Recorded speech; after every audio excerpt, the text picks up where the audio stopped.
et bienvenue au webinaire Covid-19, conseils et bonnes pratiques pour l'employeur. On va voir tout ça sous forme de 5 points.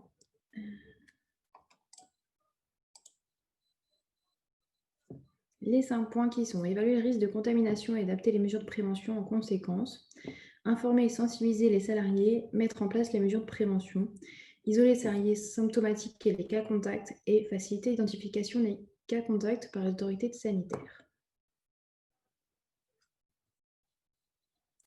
Le premier point, ça porte sur l'évaluation, évaluer le risque de contamination et adapter les mesures de prévention en conséquence. En tant qu'employeur, vous êtes responsable de la santé et de la sécurité de vos salariés. Et à ce titre, le risque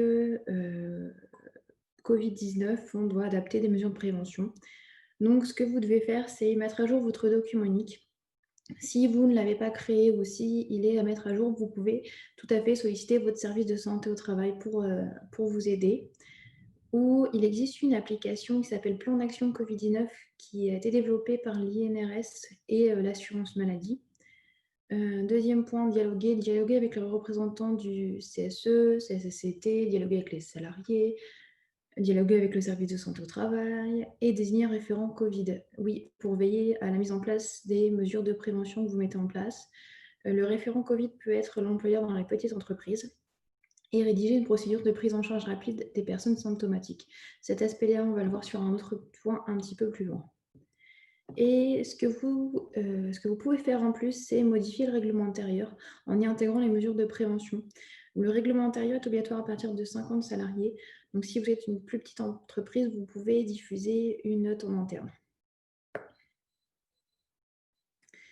Deuxième point, informer et sensibiliser les salariés. Oui, informer les salariés, les prestataires, les personnes des entreprises extérieures, des mesures de prévention que vous mettez en place. Avoir une vigilance accrue pour les travailleurs détachés, saisonniers, intérimaires et titulaires de contrats courts. Et faire attention aux personnes à risque. Alors, les personnes à risque, c'est ceux qui ont plus de 65 ans, qui sont atteintes d'une maladie chronique ou fragiles en système immunitaire, les femmes enceintes au troisième trimestre de leur grossesse, les personnes atteintes d'une pathologie lourde. Ces personnes-là, il faut privilégier, quand c'est possible, le télétravail. Sinon, elles peuvent être placées en activité partielle après recommandation médicale. Vous pouvez solliciter le service de travail pour préparer le retour en présentiel, si le télétravail n'est pas possible. Et bien sûr, leur fournir des masques chirurgicaux à porter au travail lors de leur déplacement domicile-travail ou professionnel en transport en commun. Et bien sûr, il faut le changer tous les 4 heures, et surtout quand il est souillé ou mouillé. Le troisième point, c'est mettre en place les mesures de prévention. Ce que vous devez faire, c'est veiller à respecter les gestes barrières et les mesures d'hygiène, donc lavage des mains, distanciation physique, port du masque systématique. Vous pouvez afficher sur les salles de réunion, dans les bureaux, la jauge maximale de personnes pouvant être accueillies. En l'occurrence, c'est une personne pour 4 mètres carrés. Quand vous êtes dans un bureau et que vous êtes seul, vous pouvez enlever le masque. Quand vous travaillez dans l'atelier, vous pouvez retirer le masque à certaines conditions, que l'aération soit bien fonctionnelle, que l'aération soit fonctionnelle, que vous ne soyez pas nombreux, que vous soyez éloignés et que vous portez une visière. Il y a d'autres listes d'emplois où vous pouvez retirer le masque et vous trouverez sur le site travail-emploi.gouv.fr. Deuxième point, c'est mettre en place des écrans de séparation pour les postes en contact avec le public, mais aussi certains postes travaillent, les comptoirs d'accueil, les caisses, les open space. Solliciter la GFIP pour des conseils quant aux équipements de protection, de prévention adaptés aux personnes en situation de handicap. Et nettoyer et aérer. Oui, donc nettoyer les espaces, les surfaces touchées avec un produit virucide et aérer toutes les 3 heures pendant minimum 15 minutes. Ce que vous devez faire, le télétravail est devenu la règle pour l'ensemble des activités qui le permettent.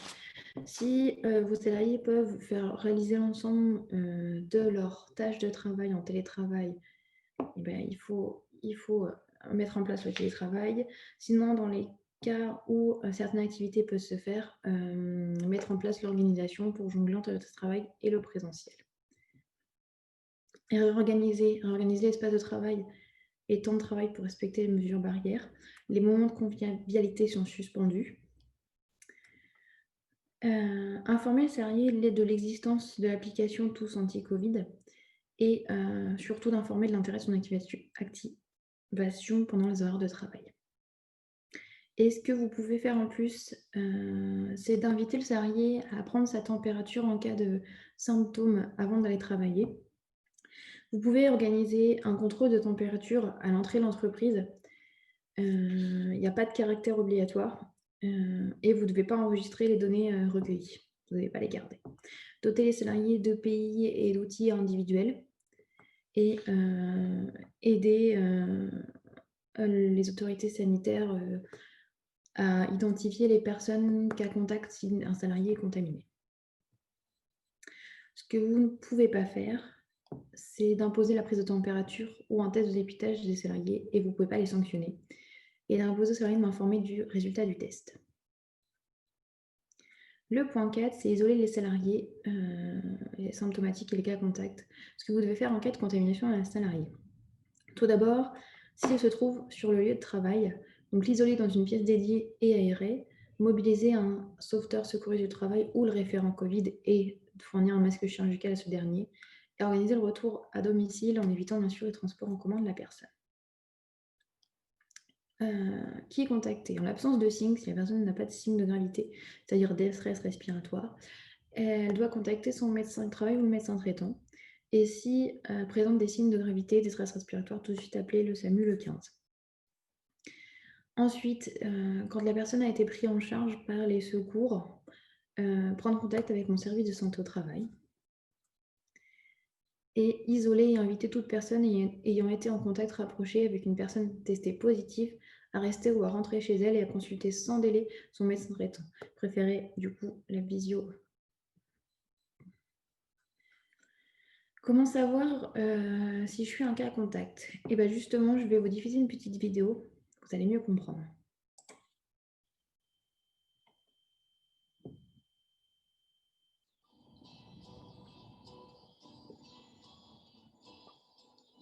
La Covid-19 est une maladie contagieuse qui peut se transmettre de plusieurs façons. De manière directe, quand vous êtes touché par les postillons ou gouttelettes d'une personne contaminée qui parle, tousse ou éternue. Quand vous portez vos mains non lavées ou un objet contaminé au visage, le virus peut survivre de quelques heures à quelques jours sur les surfaces et objets. Et enfin, de manière indirecte, quand vous respirez un air contaminé, en particulier dans un espace clos et mal aéré où sont présentes plusieurs personnes non masquées. Le cas contact est une personne asymptomatique ayant été en contact avec un cas confirmé de Covid-19 entre 7 jours et 48 heures avant l'apparition des symptômes de celui-ci. Le contact doit avoir eu lieu en direct, en face à face, dans un espace clos, un lieu de vie, une discussion, un repas, un flirt, des voisins de bureau, d'école ou de transport, avec la notion de distance de moins d'1 mètre, quelle que soit la durée, et en l'absence de port de masque.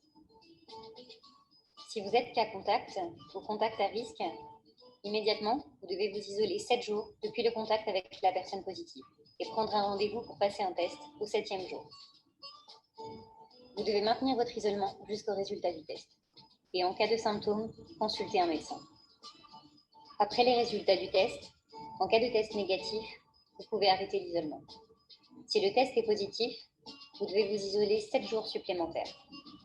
Et après ces 7 jours d'isolement, si vous avez de la fièvre, vous devez poursuivre votre isolement pendant 48 heures après la fin de la fièvre et consulter votre médecin.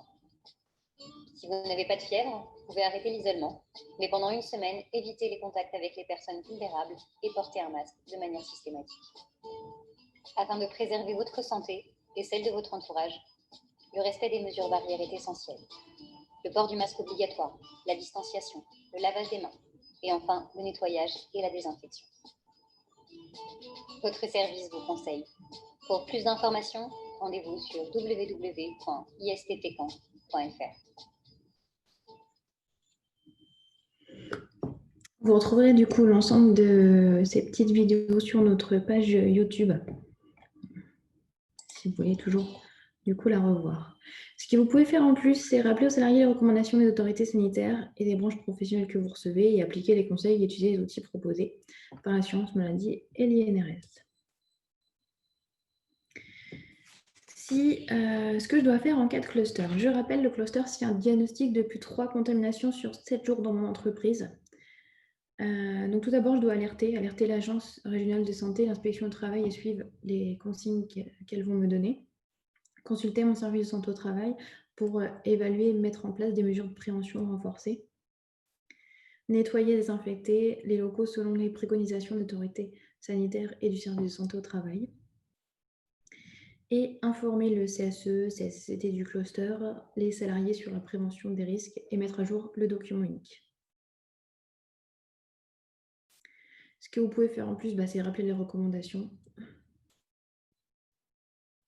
S'assurer que les cas contacts ont bien été contactés par l'assurance maladie. Renforcer le télétravail quand il est possible. Et alors, sanctionner. Sanctionner le non-port du masque si c'est inscrit dans le règlement intérieur ou une note de service. Si vous n'avez pas inscrit les obligations dans le règlement intérieur ou une note de service, vous ne pouvez pas sanctionner. Ce que vous ne pouvez pas faire, c'est d'imposer un dépistage aux salariés et les sanctionner. Imposer aux salariés de m'informer du résultat du test et obliger un salarié à venir travailler alors que son test est positif. Le dernier point, faciliter l'identification des cas contacts par les autorités. Ce que vous pouvez faire en plus, c'est collaborer avec les autorités sanitaires pour identifier les personnes cas contact d'un salarié contaminé et à leur demande d'organiser une campagne de dépistage en cas de cluster.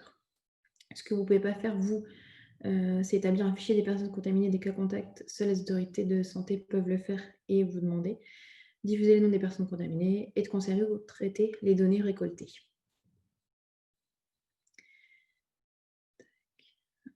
Le service du coup de santé au travail peut vous aider. Vous retrouvez sur notre site internet des outils et des supports pour vous informer et sensibiliser vos salariés. Donc en l'occurrence le kit Covid Attitude, la plateforme d'écoute pour vos salariés et l'aspect santé du dirigeant. Vous pouvez retrouver un accompagnement et un conseil.